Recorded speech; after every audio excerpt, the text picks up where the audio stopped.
ആദ്യം എഴുതിയത് കിഷ്കിന്ധാകണ്ഡം തന്നെയാണ്. കിഷ്കിന്ധാകണ്ഡം എഴുതി കഴിഞ്ഞിട്ട് അതിന്റെ ഷൂട്ടിംഗ് തുടങ്ങാൻ കുറച്ച് കാലതാമസം എടുക്കേണ്ടി വന്നു. അപ്പൊ അങ്ങനെ വന്നപ്പോൾ വെറുതെ ഇങ്ങനെ സമയം പോവല്ലേ, അപ്പൊ അതിന്റെ ഒരു കുറ്റബോധം ഒരു ഒരു നഷ്ടമായിട്ട് പിന്നീട് തോന്നുമല്ലോ എന്നുള്ളതുകൊണ്ട് ആ സമയം ഒന്ന് ട്രൈ ചെയ്ത് നോക്കിയതാണിത്.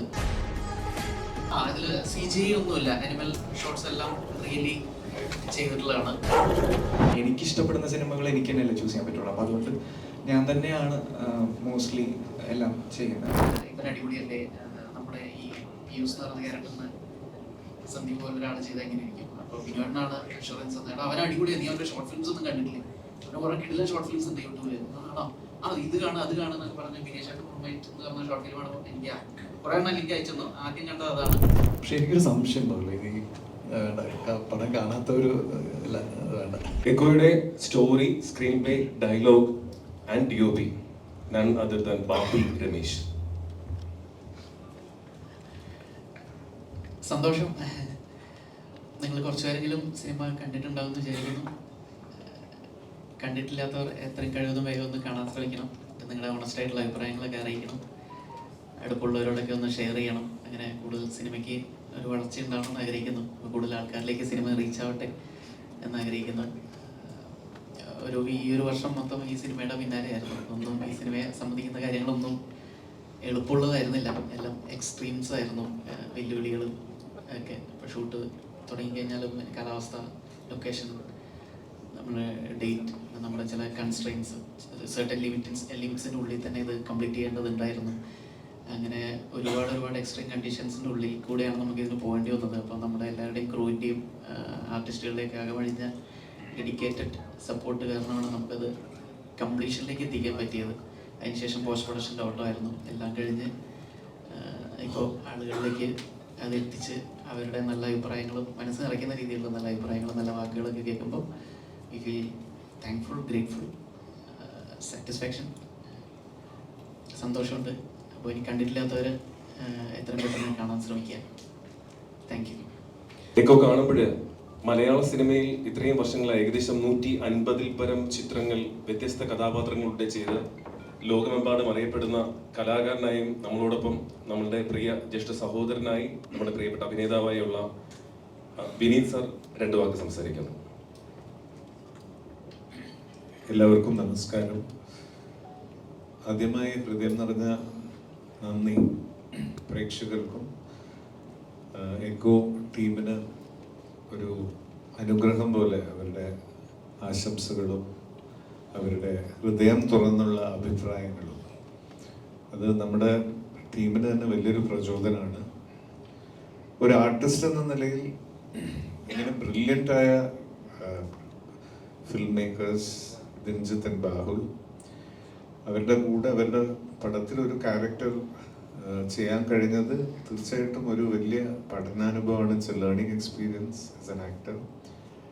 ആൻഡ് സ്ക്രിപ്റ്റ് വായിച്ച് നമ്മൾ ആ കഥാപാത്രം മനസ്സിലാക്കി പിന്നെ രഞ്ജിത്തും ബാഹുലിൻ്റെയും ഒരു ഗൈഡൻസ് ആണ് എങ്ങനെ how to mould that actor into a character. അത് വളരെ മനോഹരമായിട്ട് നിങ്ങൾക്ക് എല്ലാ കഥാപാത്രങ്ങളിലും അവരുടെ ആ കൺവിക്ഷൻ, ഓരോ കഥാപാത്രങ്ങളുടെ ഡെഫിനിഷൻ, അത് ഒരു സീനിൽ വന്നു പോകുന്ന ആർട്ടിസ്റ്റ് ആണെങ്കിലും അതിനൊരു ഒരു ഡെഫിനിഷൻ ഉണ്ടാവും. ഒരു ഭയങ്കര റിഫൈൻഡ് ആയിട്ടുള്ള പെർഫോമൻസ് ആയിരിക്കും. അത് തീർച്ചയായിട്ടും അവരുടെ ഒരു പ്രിപ്പറേഷൻ്റെയും കൺവിക്ഷൻ്റെയും ഗുണമാണ്. അത് തന്നെയാണ് ഇതിലെ ബ്രില്യൻറ്റ് ലൈൻ ഓഫ് ആക്ടേഴ്സ്. അവരുടെ പെർഫോമൻസ് പടം കാണുമ്പോൾ നമുക്ക് മനസ്സിലാവും. അതുപോലെ ഇതിൽ ഞങ്ങളൊക്കെ അഭിനേതാക്കളാണ്. അവിടെ complete surrender to the director, അവരുടെ ഇൻസ്ട്രക്ഷൻസ്, ആ ഗൈഡൻസോടുകൂടി നമ്മൾ പെർഫോം ചെയ്ത് പോയി. പിന്നെ ഡബിങ്, ഇത് കഴിഞ്ഞാൽ ഇതൊരു ഫുൾ ഫ്ലെഡ്ജ്ഡ് ഒരു ക്രാഫ്റ്റ്, ഒരു ആർട്ടിസ്റ്റിക് ക്രിയേഷനായിട്ട് വന്നിട്ട് നമ്മൾ കാണുന്നത് അപ്പോഴാണ് നമ്മൾ ആക്ച്വലി ഈ ഇതിൻ്റെ പിന്നിൽ പ്രവർത്തിച്ച് അതുല്യരായ ടെക്നീഷ്യൻസ്, അവരാണ് ഇതിന് ആത്മാവ് കൊടുക്കുന്നത്. ഈ ആത്മാവ് എന്ന് പറഞ്ഞാൽ ആ പടം വളരെ സോൾഫുള്ളായി മാറുന്നത് അവരുടെ കോൺട്രിബ്യൂഷൻ. സോ അത് എക്സ്പീരിയൻസ് ചെയ്ത് ഇന്നലെയൊക്കെ ആയിട്ടാണ് ഞങ്ങളും. സോ അതേ എക്സൈറ്റ്മെന്റ്, പ്രേക്ഷകരെ പോലെ തന്നെ അതേ ഒരു എക്സൈറ്റ്മെന്റോട് കൂടിയാണ് ഞങ്ങൾ വെയിറ്റ് ചെയ്തത്. ആൻഡ് അതേ ആ എക്സൈറ്റ്മെന്റ് തന്നെ ഞങ്ങളും ഷെയർ ചെയ്യുന്നു പ്രേക്ഷകരോടുകൂടി. അതിന് ഇവർക്ക് ഒരു വലിയ hats off, because incredible coordination.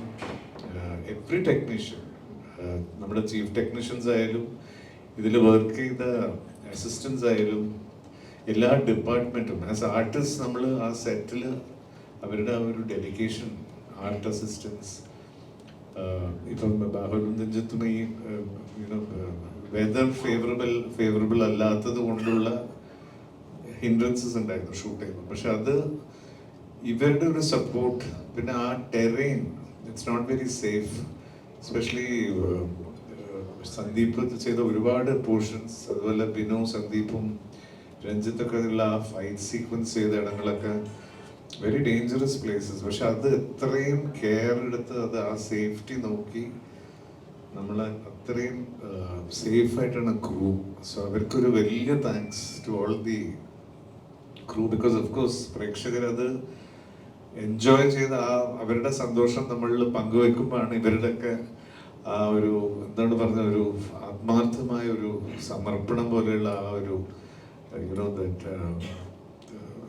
Dedicated hard work, അത് തീർച്ചയായിട്ടും നമ്മൾ ഈ അവസരത്തിൽ സന്തോഷത്തോടു കൂടി ഷെയർ ചെയ്യണം.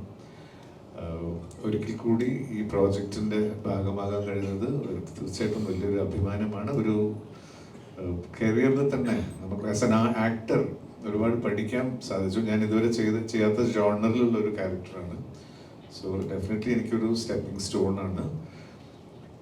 അതുപോലെ പ്രേക്ഷകരോട് എനിക്ക് മറ്റൊരു അഭ്യർത്ഥന ഉള്ളത്, it's a very intense and beautifully crafted film. So ഒരു അറ്റ്ലീസ്റ്റ് 2 times പോയി കണ്ടാലാണ് നമുക്ക് അതങ്ങനെ ഉൾക്കൊണ്ട് നമുക്ക് it just get into U.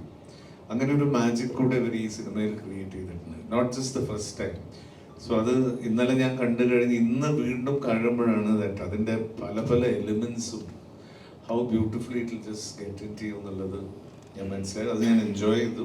So തീർച്ചയായിട്ടും പ്രേക്ഷകർ I think at least 2 to 3 times you should see the film to enjoy it to the complete.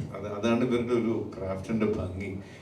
Because ഓരോ പ്രാവശ്യം നമ്മൾ കാണുമ്പോൾ ഒരു റിവീൽഡ് ആവാത്ത ചില പല പല ലേയേഴ്സും ആ ക്യാരക്ടേഴ്സിലൂടെ എനിക്കതൊന്ന് എക്സ്പീരിയൻസ് ചെയ്തു. സോ ഒരിക്കൽ കൂടി ബാഹുലിനും രഞ്ജിത്തിനും big thanks and kudos to the whole beautiful team. നമ്മുടെ producer Mr Jayaram, who's been the strong pillar of support. അദ്ദേഹത്തിൻ്റെ ഒരു very very level headed and balanced way of dealing with the production and coordinating with his production executive Shafi Chemmad. So എല്ലാവർക്കും ഈ അവസരത്തിൽ ഈ സന്തോഷവേളയിൽ നന്ദിയോടൊപ്പം പ്രേക്ഷകർക്ക് ഒരു വലിയ പ്രണാമം. തീർച്ചയായിട്ടും നിങ്ങളുടെ സ്നേഹവും അനുഗ്രഹവും ആശംസകളാണ് നമ്മുടെ എല്ലാവരുടെയും ശക്തി. നന്ദി. സൗത്ത് ഇന്ത്യൻ ബ്ലോക്ക് ബസ്റ്ററുകളിലെ കേന്ദ്ര കഥാപാത്രങ്ങൾക്കും അപ്പുറം മലയാളത്തിൽ കിട്ടുന്ന കഥാപാത്രങ്ങളെല്ലാം മിന്നിക്കുന്ന നമ്മുടെ പ്രിയപ്പെട്ട താരം ശ്രീ നാരായൺ. എല്ലാവർക്കും നമസ്കാരം.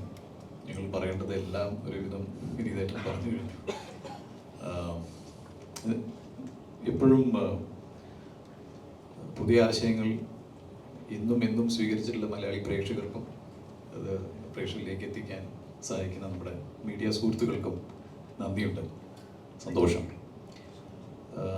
നമുക്കറിയാം, നമ്മൾ കടന്നു പോകുന്നൊരു ഫേസ്, പ്രത്യേകിച്ച് കുറച്ച് വർഷങ്ങളായിട്ട് OTT വന്നതിന് ശേഷം ജനങ്ങളെ തിയേറ്ററിലേക്ക് എത്തിക്കുക എന്ന് പറഞ്ഞൊരു ദൗത്യം ഓരോരോ ഫിലിം മേക്കേഴ്സ്, അത് ഡയറക്ടറായാലും ശരി, പ്രൊഡ്യൂസറായാലും ശരി, റൈറ്റേഴ്സും ടെക്നീഷ്യൻസും ആർട്ടിസ്റ്റ്, ഞങ്ങളെല്ലാം റെസ്പോൺസിബിലിറ്റി കൂടി കൊണ്ടുവരികയാണ് ജനങ്ങളെ തിയേറ്ററിലേക്ക് എത്തിക്കാൻ. അതിനനുസരിച്ചുള്ള സിനിമകൾ വന്നുകൊണ്ടിരിക്കുന്നു. ആ ഒരു ആശയത്തോടു കൂടി അങ്ങനെ തിയേറ്ററിൽ വന്ന് തിയേറ്റർ എക്സ്പീരിയൻസിന് വേണ്ടിയിട്ട് തന്നെ ഉള്ളൊരു സിനിമയാണ് എക്കോ. നമ്മൾ എന്ത് തന്നെ ചെയ്താലും ശരി, ഇത് ജനങ്ങളിലേക്ക് എത്തുക എന്നുള്ളതാണ് അതിൻ്റെ ഒരു മെയിൻ ഒരു വിഷയം. ആൻഡ് പടമിറങ്ങി വളരെയധികം നല്ല റെസ്പോൺസുകൾ വന്നുകൊണ്ടിരിക്കുന്നു. We are all very happy. ഞാൻ ഇവിടെയുള്ള നടന്മാർ, ഇവിടെയുള്ള ടെക്നീഷ്യൻസ്, ഉറപ്പായിട്ടൊരു കാര്യമുണ്ട്, ഞങ്ങളുടെ കരിയറിൽ തിരിഞ്ഞു നോക്കുമ്പോൾ വളരെ സ്പെഷ്യലായിട്ടുള്ളൊരു സിനിമയായിരിക്കും എക്കോ. ടെക്നീഷ്യൻസിനായാലും ശരി, ഞങ്ങൾ ആർട്ടിസ്റ്റ്മാർ ഞങ്ങൾ ചെയ്ത കഥാപാത്രങ്ങളായാലും ശരി, അതിന് തീർച്ചയായിട്ടും we all thank Dinjith and Bahul for this. പിന്നെ ഈ വിനീതേട്ടൻ പറഞ്ഞ പോലെ രണ്ടാമത് സിനിമ കാണുമ്പോഴാണ് ഇതിൽ നമ്മൾ പറയും ചെറിയ ചെറിയ ന്യൂവാൻസസ് എന്ന് പറയും, അത് റൈറ്റിങ്ങിൽ ചെയ്യുന്നതാണ്, എഴുത്തിൽ വരുന്ന സംഭവമാണ്. ഓഡിയൻസിനെ സ്പൂൺ ഫീഡ് ചെയ്യാതെ ചില കാര്യങ്ങൾ നമ്മളെ ചിന്തിപ്പിക്കുക, എന്നാൽ ചിന്തിപ്പിച്ചിട്ട് ടയേർഡാക്കാനും പാടില്ല.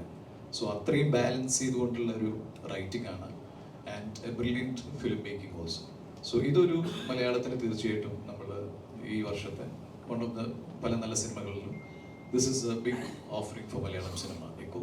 സോ തീർച്ചയായിട്ടും പ്ലീസ് സപ്പോർട്ട് us ആൻഡ് പ്രേക്ഷകർക്കും നന്ദി. Thank you. സിനിമാ മേഖലയിൽ തൊട്ടതെല്ലാം പൊന്നാക്കുന്ന അഭിനേതാവ് എന്ന നിലയിൽ തുടരും കഴിഞ്ഞ് ടെക്കോയിലൂടെയും പ്രേക്ഷകരെ വിസ്മയിപ്പിച്ച നമ്മുടെ പ്രിയപ്പെട്ട ബിനു ബാബു.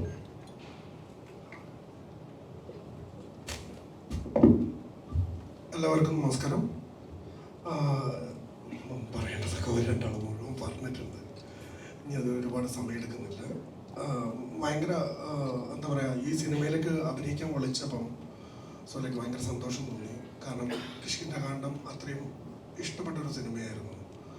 ലൈക്ക് ഇതിൻ്റെ ഒരു ഭാഗമാവാൻ പറ്റുക, ലൈക്ക് സന്ദീപിൻ്റെ ഒക്കെ കൂടെ അഭിനയിക്കുക, വിനീതേട്ടൻ, ഇവരൊക്കെ ഉള്ള ഒരു സിനിമയിലൊരു ഭാഗമാവുക എന്ന് പറയുന്നത് തന്നെ ഭയങ്കര ഒരു അനുഗ്രഹമാണ്.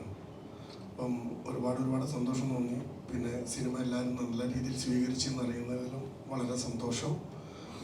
സിനിമ തിയേറ്ററിൽ തന്നെ പോയി കാണുക. OTT-യിൽ എന്തായാലും വരും, പക്ഷേ അത് തിയേറ്ററിൽ കിട്ടുന്ന ആ ഫീല്, ഈ സിനിമ ഉണ്ടാക്കിയ രീതി, അതിൻ്റെ സൗണ്ടിങ്, അപ്പം മുജീബാണെങ്കിലും വിഷ്ണു ഗോവിന്ദ് ആണെങ്കിലും, അപ്പം അത് കംപ്ലീറ്റ്ലി അത് ആസ്വദിക്കണമെങ്കിൽ അത് തിയേറ്ററിൽ തന്നെ പോയി ആസ്വദിക്കണം. കാരണം ഞാൻ ഒരു ടെക്നീഷ്യൻ സൈഡിൽ കൂടി വർക്ക് ചെയ്യുന്ന ഒരാളായതിനെ കൊണ്ട് എനിക്ക് ഡെഫിനറ്റ്ലി ഈ സിനിമ ഇതെങ്ങനെയാണ് ബാഹുലും ദിൻജിയും കൂടിയും ഇതിനെ കൺവിൻസ് ഓഡിയൻസിനെ എങ്ങനെ കൺവിൻസ് ചെയ്യും, ആ ഡോഗ്സിൻ്റെ പോർഷൻസൊക്കെ എങ്ങനെ വരും എന്നൊക്കെ ഉള്ളത് ഭയങ്കര ഒരു അങ്ങനെ കാണാനുള്ളൊരു കൊതി ഉണ്ടായിരുന്നു. അപ്പോൾ ആ കൊതി ഇന്നലെ പൂർണ്ണമായും തീർത്ത് തന്നു. ഒരുപാട് സംശയങ്ങൾ ഉണ്ടായിരുന്നെങ്കിൽ ഞാനൊന്ന് വിളിച്ച് കംപ്ലീറ്റ് അത് ക്ലിയർ ചെയ്ത്, അങ്ങനെ തന്നെയല്ലേ താൻ ഉദ്ദേശിച്ചത്, റൈറ്റിങ്ങിൽ അങ്ങനെയല്ലേ ഉദ്ദേശിച്ചത് എന്നുള്ളത് അത് വളരെ കൃത്യമായിട്ട് അത് എല്ലാ രീതിയിലും കൺവേ ചെയ്തിട്ടുണ്ട്. Like brilliant writing, brilliant director, music,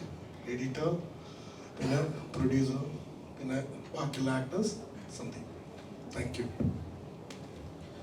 തനിക്ക് കിട്ടുന്ന ഓരോ സിനിമയിലെ വേഷങ്ങളും മികവുറ്റതാക്കുന്ന കലാകാരൻ നമ്മുടെ എക്കോയിലും ഒരു ഗംഭീര പ്രകടനം കാഴ്ചവെച്ച ശ്രീ ഷഹീർ മുഹമ്മദ്.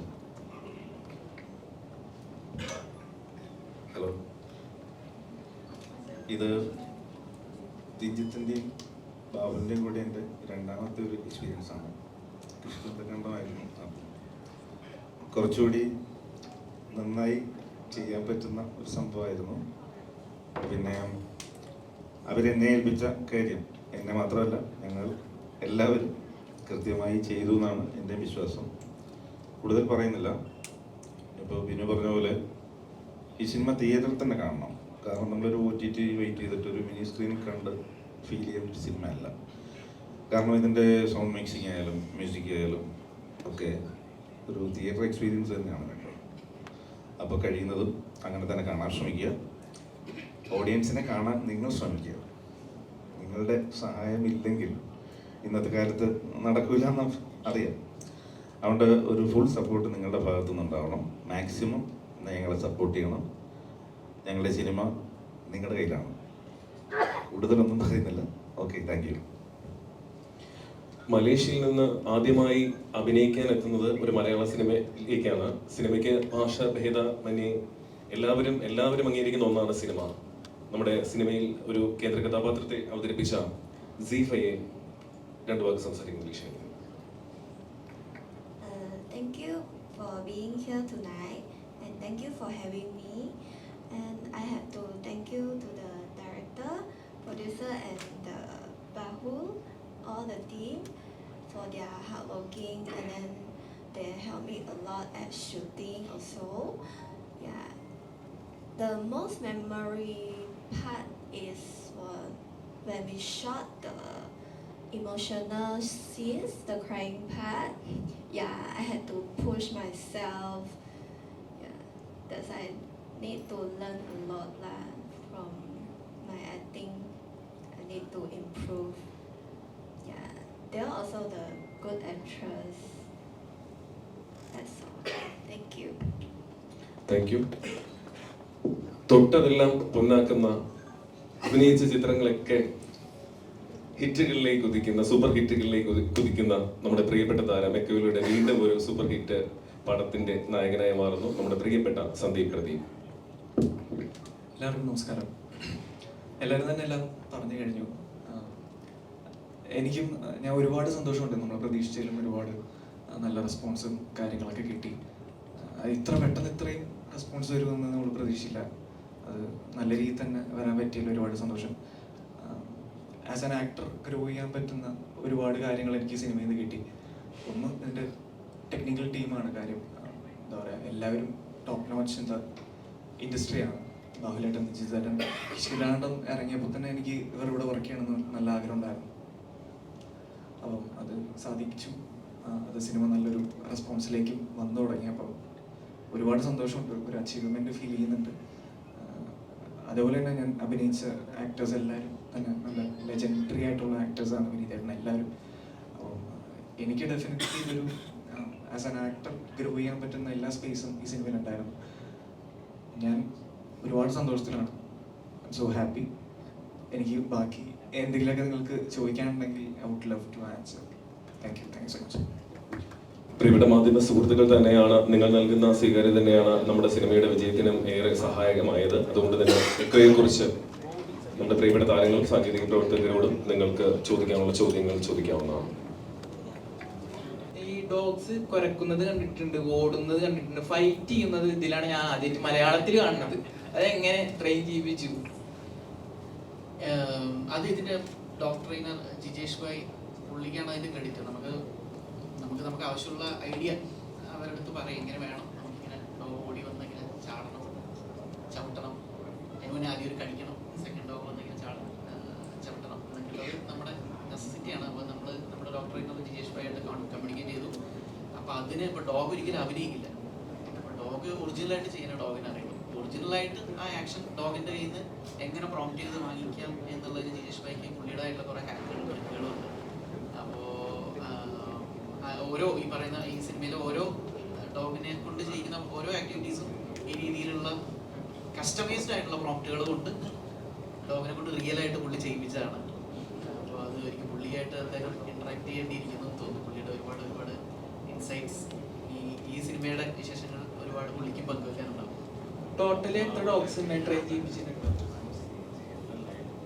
അതിൽ CGI ഒന്നുമില്ല. അനിമൽ ഷോട്ട്സ് എല്ലാം റിയലി ചെയ്തിട്ടുള്ളതാണ്. നോ CGI ഇപ്പോൾ. ഈ സന്ദീപിന്റെ ഈ ക്യാരക്ടറിൽ ആദ്യമായിട്ട് ചെയ്യുന്നത്, മുന്നേ ഈ രീതിയിലുള്ള ഒരു ക്യാരക്ടർ സന്ദീപ് ചെയ്തിട്ട് സന്ദീപ് ആകെ ചുരുക്കം ക്യാരക്ടേഴ്സ് ചെയ്തിട്ടുള്ളൂ. അപ്പൊ സന്ദീപ് ഇങ്ങനെ ഒരു ക്യാരക്ടർ ഫുൾ ഓഫ് ചെയ്യുമെന്ന് നിങ്ങൾക്ക് ഓൾറെഡി എങ്ങനെ ജഡ്ജ്മെന്റ് ഒന്നും? ഇപ്പൊ നന്നായി ചെയ്തിട്ടുണ്ട്, സന്ദീപ് മോശമായില്ല, നല്ല കിടുക്കാഴ്ച ചെയ്തിട്ടുണ്ട്. പടക്കളത്തിന് ശേഷം സോഷ്യൽ മീഡിയയിൽ കത്തി നിൽക്കുന്നത് ആരാണ്? സന്ദീപ്. പക്ഷെ അത് ഈ ടൈം ലൈനിൽ ചെയ്തതാണെന്നാണ് സന്ദീപ് പറഞ്ഞിട്ടുണ്ടായിരുന്നത്. അപ്പോ ഇതെങ്ങനെ സന്ദീപിലേക്ക് എത്തിപ്പെട്ടു എന്നാണ് ചോദിച്ചത്. Thanks to director Vipin Das. പുള്ളി എനിക്ക് നേരിട്ട് പരിചയമില്ല. അപ്പോൾ ഇത് പുള്ളിയായിട്ട് പേഴ്സണലി താങ്ക്സ് പറയുന്ന ഒരു അവസരമായിട്ട് എടുക്കുന്നു. കാരണം പുള്ളി ചെയ്ത അന്താക്ഷരി എന്ന് പറയുന്ന സിനിമയിൽ സന്ദീപ് ചെയ്തൊരു ക്യാരക്ടർ കണ്ടപ്പോഴാണ്. അപ്പോൾ ഞാൻ ഇതിൻ്റെ സ്ക്രിപ്റ്റിംഗ് ഒക്കെ കഴിഞ്ഞിട്ട് ഇത് എപ്പോഴെങ്കിലും എനിക്കപ്പോൾ പറയാനൊരു പ്രൊഫൈൽ പോലും ആയിട്ടുണ്ടായിരുന്നില്ല. കിഷ്കിന്ത പോലും ഓണായിട്ടില്ല, തുടങ്ങിയിട്ടില്ല. അപ്പോൾ ഇത് എന്തെങ്കിലുമൊക്കെ സിനിമയാക്കാന്നുള്ള രീതിയിൽ റെഡിക്ക് വെച്ചൊക്കെയായിരുന്നു നമുക്ക് സ്ക്രിപ്റ്റ് എഴുതിയിട്ട്. അപ്പോൾ അതിനിടയിലാണ് അന്താക്ഷരി കാണുന്നത്. അപ്പോൾ അതിൽ സന്ദീപിൻ്റെ പെർഫോമൻസ് നന്നായിട്ട് ഇഷ്ടപ്പെട്ടു. കാരണം ഒരു പുതിയൊരാൾ, പ്രായം കുറഞ്ഞ ഒരാൾ ഇത്രയും കൺട്രോളോടുകൂടി സട്ടിലായിട്ട് പെർഫോം ചെയ്യണമെങ്കിൽ ഒരു അസാധ്യമായിട്ടുള്ളൊരു ഒരു ക്രാഫ്റ്റ് പുള്ളിയുടെ ഉള്ളിലുണ്ടെന്നുള്ളത് തോന്നി. അപ്പോൾ അത് വിപിൻ ദാസിനാണ് ഫസ്റ്റ് പ്ലേസിൽ. വിപിൻ ദാസ് സന്ദീപിനെ അങ്ങനെ കാസ്റ്റ് ചെയ്തുകൊണ്ടാണ് നമ്മുടെ വിസിബിലിറ്റിയിലേക്ക് പെട്ടെന്ന് നോട്ടീസ് ചെയ്ത് എത്തിയത്. അപ്പോൾ അത് പുള്ളിയുടെയാണ് ആക്ച്വലി. അടിപൊളി ചോയ്സ് പുള്ളി എടുത്തതാണ്. അപ്പോൾ നമുക്ക് പിന്നെ എനിവേ ഇങ്ങനെ ഒരാളെ കിട്ടിക്കഴിഞ്ഞാൽ നമുക്ക് എങ്ങനെയും അപ്പോൾ ഞാൻ എൻ്റെ ഒരു കസിൻ ബ്രദറുണ്ട്, ഗ്രേസ് ഇല്ല എന്നൊക്കെ പറഞ്ഞ ഷോർട്ട് ഫിലിം ചെയ്ത ബിനോയിൻ്റെ പുള്ളിയായിട്ടാണ് ആദ്യം ഡിസ്കസ് ചെയ്തത്. ഇവൻ അടിപൊളിയല്ലേ, നമ്മുടെ ഈ പിയൂസ് എന്ന് പറയുന്ന ക്യാരക്ടറിന് സന്ദീപ് പോലെ ഒരാൾ ചെയ്താൽ എങ്ങനെ ഇരിക്കും. അപ്പോൾ ബിനോയിനാണ് ഇൻഷുറൻസ് തന്നത്. അവൻ അടിപൊളിയാണ്. നീ അവൻ്റെ ഷോർട്ട് ഫിലിംസ് ഒന്നും കണ്ടിട്ടില്ലേ? അവൻ്റെ കുറേ കിടിലൻ ഷോർട്ട് ഫിലിംസ് ഉണ്ട് യൂട്യൂബിൽ. ഇത് കാണുക അത് കാണുന്നൊക്കെ പറഞ്ഞ് ബിനേഷ് എന്ന് പറഞ്ഞ ഷോർട്ട് ഫിലിം കാണുമ്പോൾ എനിക്ക് കുറേ എണ്ണം എനിക്ക് അയച്ചു തന്നു. ആദ്യം കണ്ടത് അതാണ്. പിന്നീട് എനിക്ക് ഓർമ്മയില്ല. ഓക്കെ, 2-3 ഷോർട്ട് ഫിലിംസ് അപ്പോൾ ബാക്ക് ടു ബാക്ക് കണ്ടു.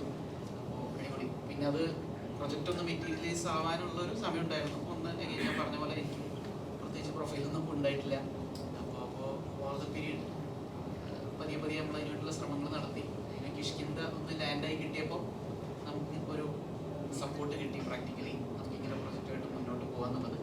അതിനിടയിൽ തന്നെ സന്ദീപിൻ്റെ വളരെ പ്രോമിസിംഗ് ആയിട്ടുള്ള ഫാലിമി പടങ്ങളും അതിനൊക്കെ ഇറങ്ങിയിട്ടുണ്ടായിരുന്നില്ല. ഒരു ഫാലിമി ഇറങ്ങി നല്ല രീതിയിൽ സ്വീകരിക്കപ്പെട്ടു.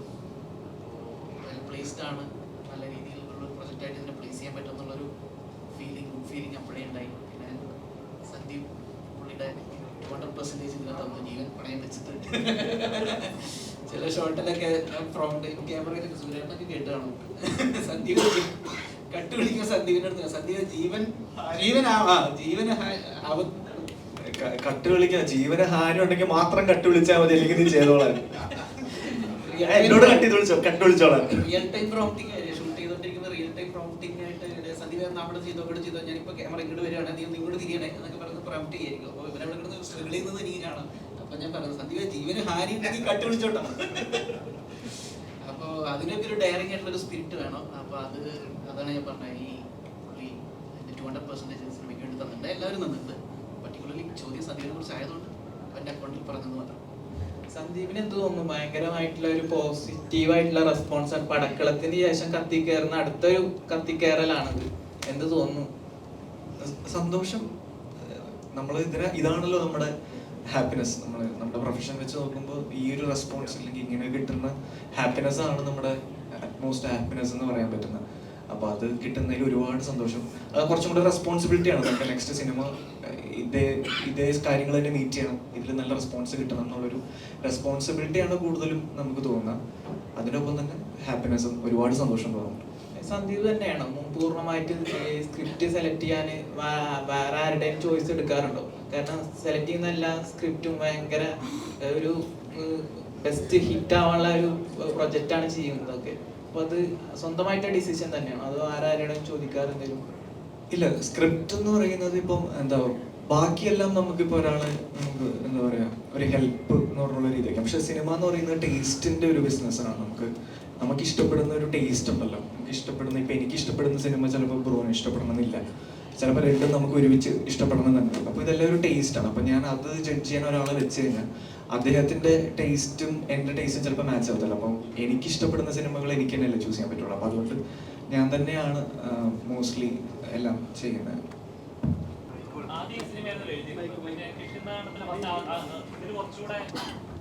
അഡ്വഞ്ചേഴ്സ് ആണ്, കുറച്ചുകൂടെ റിസ്ക് എലമെന്റ്സ് കൂടുതലുണ്ട് എന്നുള്ളതുകൊണ്ടാണ് കിഷ്കിന്താടനത്തിലേക്ക് തിരിയാൻ ആദ്യമേ? അല്ല, ആദ്യം എഴുതിയത് കിഷ്കിന്താടനം തന്നെയാണ്. കിഷ്കിന്താടനം എഴുതി കഴിഞ്ഞിട്ട് അതിന്റെ ഷൂട്ടിംഗ് തുടങ്ങാൻ കുറച്ച് കാലതാമസം എടുക്കേണ്ടി വന്നു. അപ്പോൾ അതിന്റെ ഡേറ്റ് എന്ന് ക്ലാരിറ്റി എന്നായിരിക്കും എന്നുള്ളതിനെ കുറിച്ചൊരു ക്ലാരിറ്റി കിട്ടാണ്ട് വന്നപ്പോൾ ഞാൻ വീട്ടിൽ പോസ്റ്റായി. അപ്പോൾ എനിക്ക് വേറെ വർക്കിന് സിനിമാറ്റോഗ്രാഫിക്ക് വിളിച്ചാലും പോകാൻ പറ്റുന്നില്ല. ബിക്കോസ് കിഷ്കിന്താടനം എപ്പോഴാണ് തുടങ്ങാന്ന് അറിയില്ല. അപ്പോൾ അങ്ങനെ വന്നപ്പം വെറുതെ ഇങ്ങനെ സമയം പോവല്ലേ. അപ്പോൾ അതിൻ്റെ ഒരു കുറ്റബോധം നിന്നൊന്ന് സ്വയം ഒന്ന് ഡിസ്ട്രാക്ട് ചെയ്യാൻ വേണ്ടിയിട്ട് ഓക്കെ എന്നാൽ എന്തെങ്കിലും ഒരു കൃഷി നടത്തി നോക്കാം, ഭാവിയിൽ എപ്പോഴെങ്കിലും അത് പാകം ചെയ്ത് കഴിക്കാൻ യോഗം ഉണ്ടെങ്കിൽ എന്നാൽ ഇപ്പം കളയുന്ന സമയം ഒരു നഷ്ടമായിട്ട് പിന്നീട് തോന്നുമല്ലോ എന്നുള്ളതുകൊണ്ട് ആ സമയം ഒന്ന് ട്രൈ ചെയ്ത് നോക്കിയതാണിത്. അപ്പോൾ അതിനല്ല ചോദിച്ചത്, കിഷ്കിന്ത എഴുതി കഴിഞ്ഞിട്ടാണ് ഇത് എഴുതിയത്. പിന്നെ ഇതിൻ്റെ കിഷ്കിന്താടനത്തിൻ്റെ സബ്ജക്റ്റിൽ ആളുകളൊക്കെ അതിൻ്റെ സബ്ജക്റ്റിൻ്റെ വിഷയം കൊണ്ട് ക്യാരക്ടേഴ്സൊക്കെ കുറച്ച് സൈലൻ്റ് ആയിട്ട് പെരുമാറേണ്ടിയിരുന്ന സിറ്റുവേഷൻസ് ആയിരുന്നു ആ കഥയിൽ കൂടുതലും എല്ലാവരും. അപ്പോൾ അത് കഴിഞ്ഞ് വന്നുകൊണ്ട് സ്ട്രെയിറ്റ് ആയി ഇത് എഴുതുമ്പോൾ ഇതിലെനിക്ക് ക്യാരക്ടേഴ്സ് കുറച്ചും കൂടെ ഒന്ന് ഫ്ലംബോയൻ്റ് ആയിട്ട് പെരുമാറുന്നവരോ അല്ലെങ്കിൽ എക്സ്പ്രസ് ചെയ്യുന്നവരോ ഒക്കെ ആയാൽ കൊള്ളാമെന്നുള്ളത് അതൊരു വെറുതെ എനിക്കൊരു രസത്തിന് വേണ്ടിയിട്ട് ഒന്നിനു വേണ്ടിയിട്ടല്ല. ഞാൻ അപ്പോഴൊന്നും ഇതൊന്നും സിനിമയാക്കാൻ പറ്റുന്നൊന്നും വിചാരിക്കുന്നൊന്നുമില്ലല്ലോ. ആരോട്ട് കമ്മിറ്റ്മെൻറ്റും കാര്യങ്ങളൊന്നുമില്ല, വെറുതെ ടൈം പാസ് എന്നുള്ള രീതിയിൽ ട്രൈ ചെയ്യുന്നതാണ്. അപ്പോൾ ആ എഴുത്ത് പ്രോസസ്സ് ഒന്ന് എൻജോയ് ചെയ്യാൻ വേണ്ടിയിട്ട് ഓക്കെ. കഴിഞ്ഞ തവണ കുറേ സൈലന്റ് ക്യാരക്ടേഴ്സ് ആയിരുന്നു, ഇത്തവണ വായ അടച്ചൊക്കെ കുറേ ക്യാരക്ടേഴ്സിനെ കൊണ്ട് ജീവിക്കാന്നുള്ള രീതിയിലൊന്ന് ട്രൈ ചെയ്ത് നോക്കി. അപ്പോൾ ആദ്യം എഴുതുന്ന സീനുകൾ തന്നെ അശോകേട്ടൻ്റെയും വിനീതൻ്റെ ഒക്കെ ക്യാരക്ടേഴ്സ് വെച്ചിട്ടുള്ള സീനുകളായിരുന്നു തുടക്കം. അപ്പോൾ അതൊരു രസമായിരുന്നു. അശോകേട്ടനായിരുന്നു ആക്ച്വലി ആദ്യമായി മനസ്സിൽ വന്ന ഒരു കാസ്റ്റിംഗ് ആണ്. ഇതിലത്തെ സ്റ്റോറി വേൾഡിലേക്ക് പ്രേക്ഷകരെ കൂട്ടിക്കൊണ്ടു പോകുന്ന ഒരു ക്യാരക്ടറാണ് ഇതിലത്തെ ജീപ്പുകാരൻ അപ്പൂട്ടി എന്ന് പറയുന്നത്.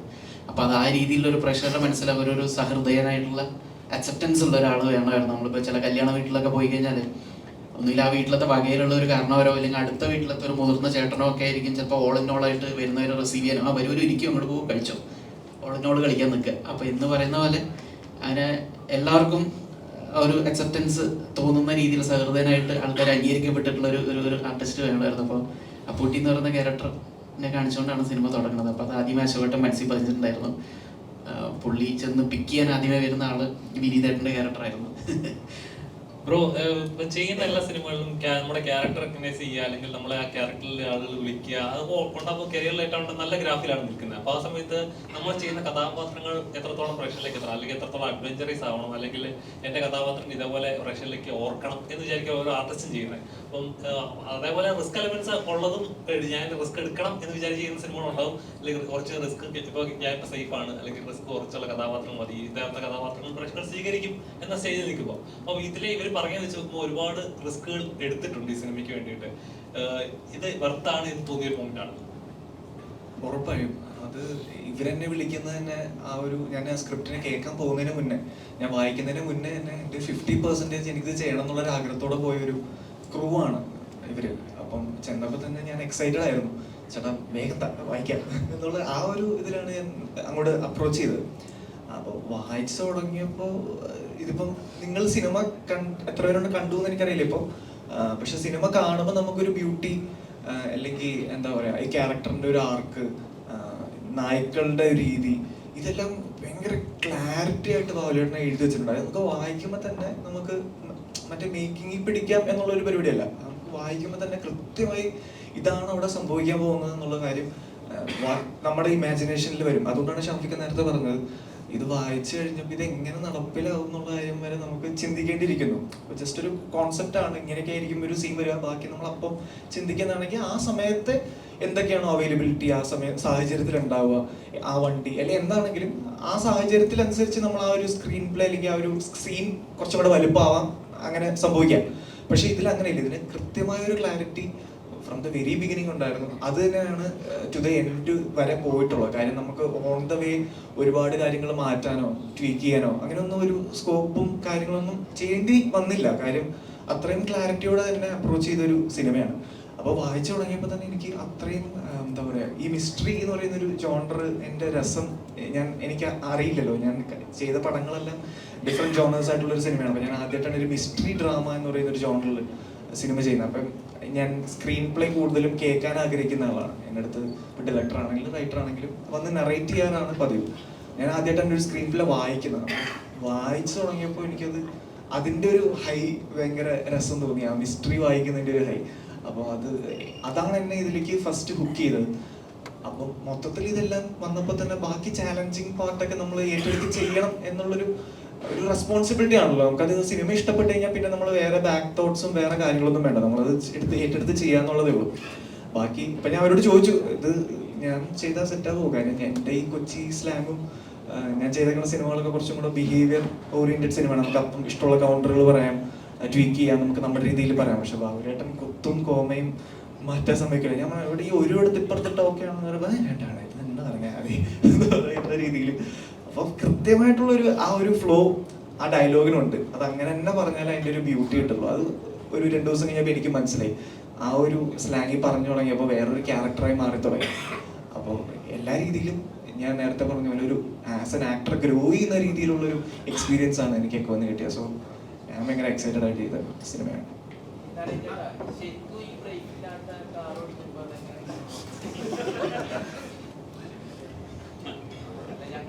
എന്ത് ചോദ്യാടോ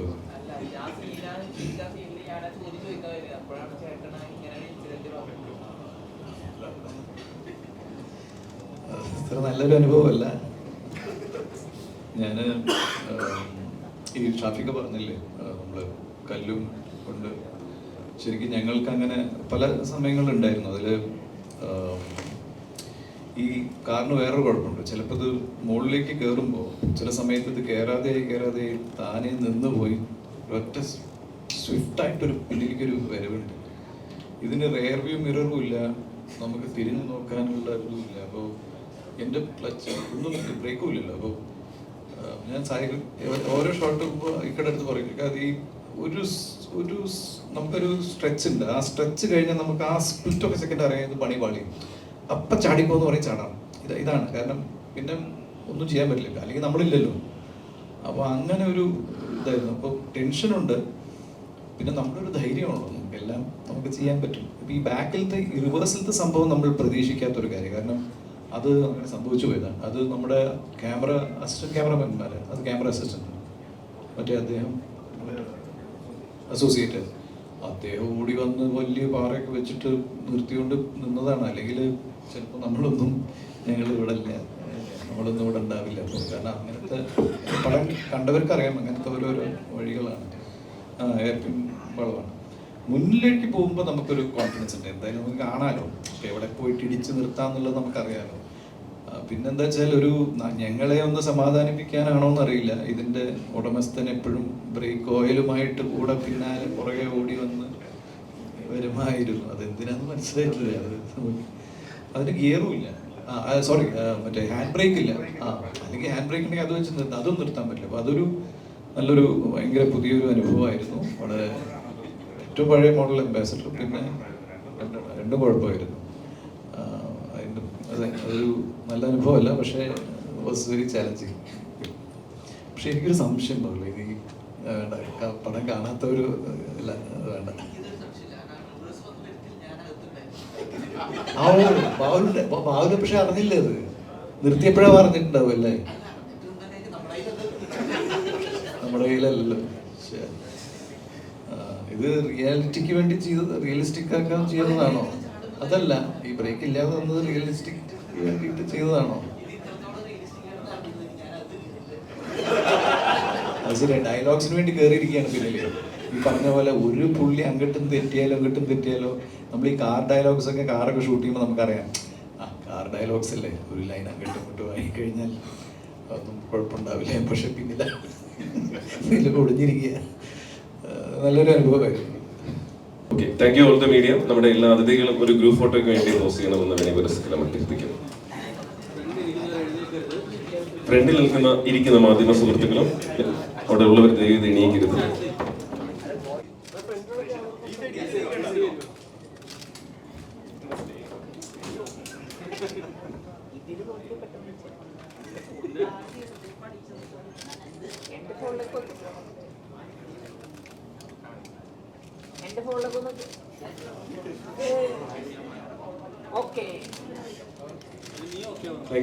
Thank you all the media for the wonderful support.